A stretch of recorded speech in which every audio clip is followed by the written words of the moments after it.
그래서인지 이들은 과거 일본군에서 보고 배웠던 이른바 동양적 전투 방식을 병사들에게 투입시켰습니다. 감격적인 모습을 연출했지만 솔직히 말해 당시 국군은 사기만 드높았을 뿐 6.25 전쟁 초반과 다를 게 없었던 것입니다.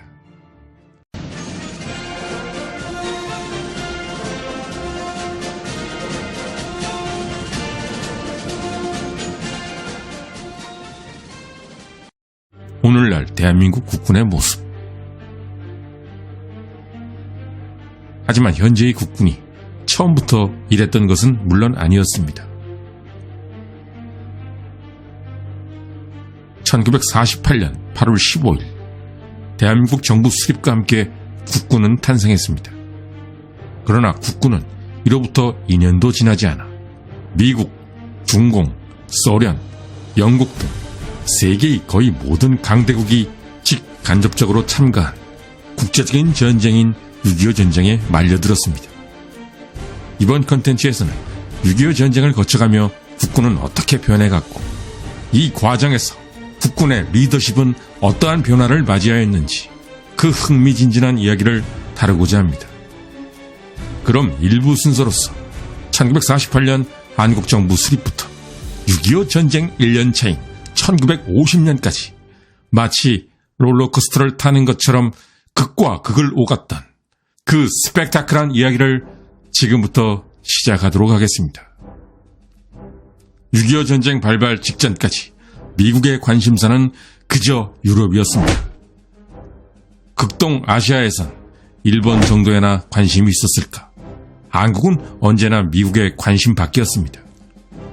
그런데 흥미로운 사실은 이렇게 미국이 한국에 대해 무관심으로 일관하고 있음에도 국군 지휘부에서는 이미 1949년 중반 이후부터 북한이 군사력을 키우고 있다는 징후를 잘 파악하고 있었다는 점입니다.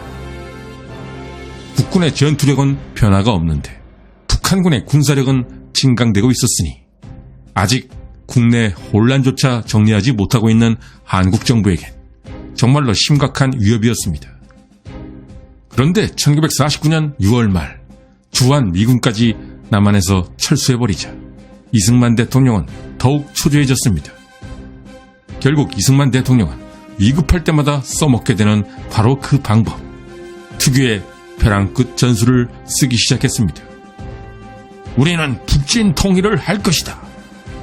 우리의 목표는 실지 회복이다.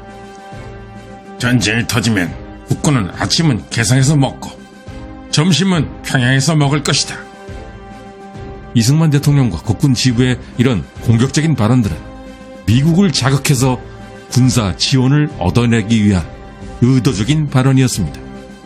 하지만 이승만과 국군 지휘부의 이런 발언은 미국 정부의 관심을 불러일으킨 게 아니라 오히려 역효과를 초래하였습니다. 이러다가 진짜로 이승만 정부가 북진을 시작하는 게 아닌가. 이런 강경 발언들은 미국이 한국에 대한 군사 원조를 더욱 해주지 않게 만드는 원인을 제공했던 것입니다. 그래서 당시 트루먼 대통령은 이런 발언까지 하게 됩니다. 당신네 정부는 군사력 증강보다는 경제 개발이나 하는 게 나을 것 같소. 이승만과 국군 지부의 이런 강경 발언은 또 다른 부작용을 낳았습니다. 바로 한국 국민들에게 허약한 국군의 현실은 숨기고 우리 국군은 최강이라는 근거 없는 기대감만 잔뜩 부풀려 놨던 것입니다. 한편 국군 내부에서는 이미 1949년 말부터 북한군의 공격이 임박했다는 경고가 나오고 있었습니다. 당시 6번 정보국 문관신분이었던 박장희와 김종필 중위는 정보 종합 보고서를 만들었는데 이 보고서는 1950년 봄 북한군이 전면 공세를 취할 것이다라고 예측하였습니다.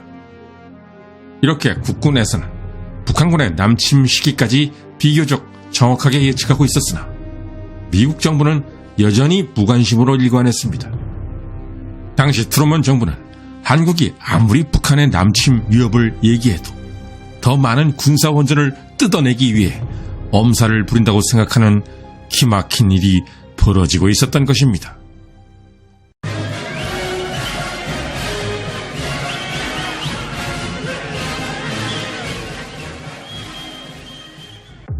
결국 시작된 북한군의 전면 남침.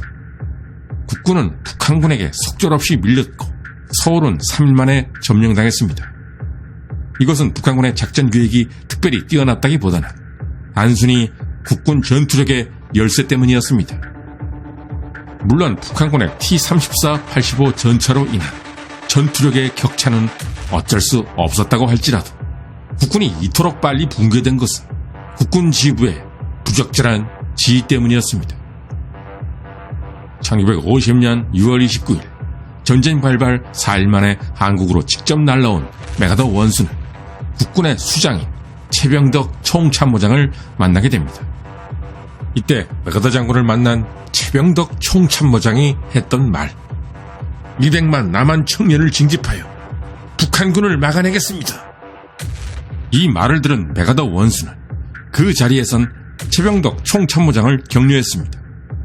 하지만 이승만 대통령과 단둘이 있게 되자 즉각 최병덕 총참모장의 교체를 건의하는 메가더. 그렇다면 이때 최병덕은 뭐라고 말했어야 메가더 장군의 마음에 드는 대답이었을까? 한강 남쪽에 방어선을 구축하여 북한군을 저지하면서 미군이 올 때까지 최대한 시간을 끌겠습니다.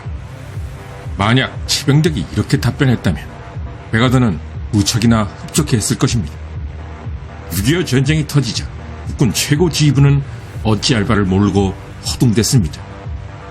국군 총참모장 최병덕은 북한군 전력이 얼마나 강력한가는 생각하지 않고 무조건 수도 서울 사수라는 다분히 정치적인 명령을 내렸습니다. 무슨 소리들 하고 있어? 막으라고 해! 못 대의로 막으라고 해! 무기가 없으면 우문을 막으라고 해! 그 명령은 의정부에 대한 무리한 축차 반격 작전의 시행, 그리고 국군의 70%가 한강 이북에 남겨진 상태에서 한강 다리를 폭파하는 결과로 이어졌습니다. 이렇게 우왕좌왕했던 국군 지휘부와는 달리 일선의 국군 소부대 지휘관들의 지휘는 무척 헌신적이었습니다.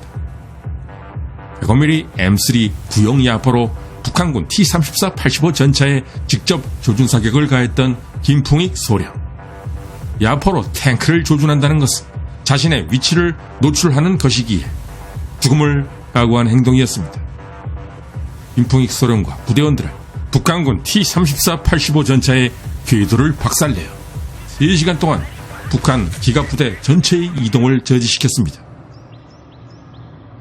그리고 북한군 전차를 잡기 위해 폭탄을 안고 육탄으로 뛰어든 일선 소대장과 분대장들의 헌신적인 리더십까지.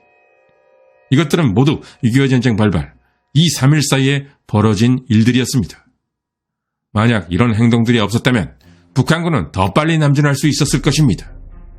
1950년 7월 14일 이승만 대통령은 유엔군 총사령관 메가더 원수에게 국군의 작전 통제권을 위임했습니다. 이승만이 이런 결정을 내린 이유는 전쟁 초기에 거의 와해돼버린 국군의 처지에서 보다 많은 미군의 지원을 받기 위해서는 아예 미군의 직접 지휘를 받는 편이 낫다고 판단했기 때문이었습니다. 또한 전쟁 초기에 보여준 국군 지휘부의 작전 수행 능력을 봤을 때 북한군을 상대하기 어렵다고 봤기 때문이었습니다. 그래서 이때부터 국군은 전체적인 작전 지휘는 포기하고 실병 지휘만 담당하게 되었습니다. 그렇다면 6.25 전쟁 초반 일선 국군 지휘관들의 지휘 리더십은 어땠을까? 이 당시 대부분의 국군 일선 지휘관들은 일본군에서 복무했던 경력을 갖고 있었습니다. 그래서인지 이들은 과거 일본군에서 보고 배웠던 이른바 동양적 전투 방식을 병사들에게 투입시켰습니다. 즉 미군처럼 전투력을 강화하여 승리하는 방법보다는 태평양 전쟁 당시 일본군처럼 불굴의 투지와 필사의 정신력만을 강조하였던 것입니다. 그 대표적인 예가 바로 직결처분. 1950년 7월 1일 국군 전부대의 육군 참모총장 명의로 직결처분 명령이 하달되었습니다. 이것은 명령에 불복종할 경우 지휘관이 현장에서 총살을 시킬 수 있는 권한이었습니다. 그런데 흥미로운 사실은 낙동강 방어전 때까지는 국군 지휘관들의 이러한 조치가 북한군을 저지하는데 꽤나 효과적이었다는 사실이었습니다. 때문에 국군 지휘관들의 이런 리더십은 이후에도 바뀌지 않았고 국군의 문제점 또한 그대로였습니다. 하지만 이후 감격적인 북진이 시작되면서 이런 문제들은 문제가 되지 않았습니다. 조국의 통일이 곧 이루어진다는 민족적인 흥분에 휩쓸려 당시 국군은 너나 할 것 없이 너무나 기뻤고 너무나 흥분했습니다. 때문에 국군의 작전권이 미 8군 사령관 워커에게 있었음에도 국군은 이승만 대통령의 명령에 따라 정신없이 북진하느라 바빴습니다. 그래서 당시 국군의 북진은 사실은 칠서정연한 진격이 아니라 무질서한 달리기 경주에 가까웠습니다. 또한 메가더 유엔군 총사령관도 통일을 눈앞에 둔 한국의 처지를 이해하여 이런 국군을 적극적으로 통제하려고 들지 않았습니다. 국군은 압록강까지 진격하여 압록강 물을 수통에 담는 등 감격적인 모습을 연출했지만 솔직히 말해 당시 국군은 사기만 드높았을 뿐 6.25 전쟁 초반과 다를 게 없었던 것입니다. 그러나 이제부터 국군은 자신에게 고통과 시련을 안겨줄 새롭고 강력한 적을 만날 운명이었습니다. 바로 국공내전을 승리로 이끈 풍부한 전투 경험을 갖춘 중공군이 나타난 것입니다. 중공군은 영리하게도 우세한 화력과 기동력을 가진 미군은 피했습니다. 그리고 상대적으로 만만한 상대인 국군만 골라서 공격했습니다. 이것은 국군에겐 끔찍한 악몽의 시작이었습니다. 이제부터 국군은 어떠한 새로운 시련을 겪게 될까? 그리고 어떠한 방법으로 그 시련을 극복해 나갔을까? 그 흥미롭고 감동적인 나머지 이야기는 다음 2부 컨텐츠에서 하도록 하겠습니다. 우리 미군이 중공군의 인해 전술을 화력과 기동력으로 극복했듯이 한국군도 반드시 그렇게 돼야 한다. 우리 미군이 돕지 않더라도 말이다. 6.25 전쟁 1년차까지 일본군처럼 정신력만 강조했던 국군. 그러나 1951년 7월 이후 국군은 화력과 기동력을 가장 중시하는 현대적인 군대로 변하기 시작했습니다. 그리고 그 시작엔 한국군의 아버지라고 불렸던 벤플리트 장군이 있었습니다. 끝까지 시청해주신 시청자 여러분께 감사드립니다. 다음에도 유익하고 흥미로운 컨텐츠로 찾아뵙겠습니다.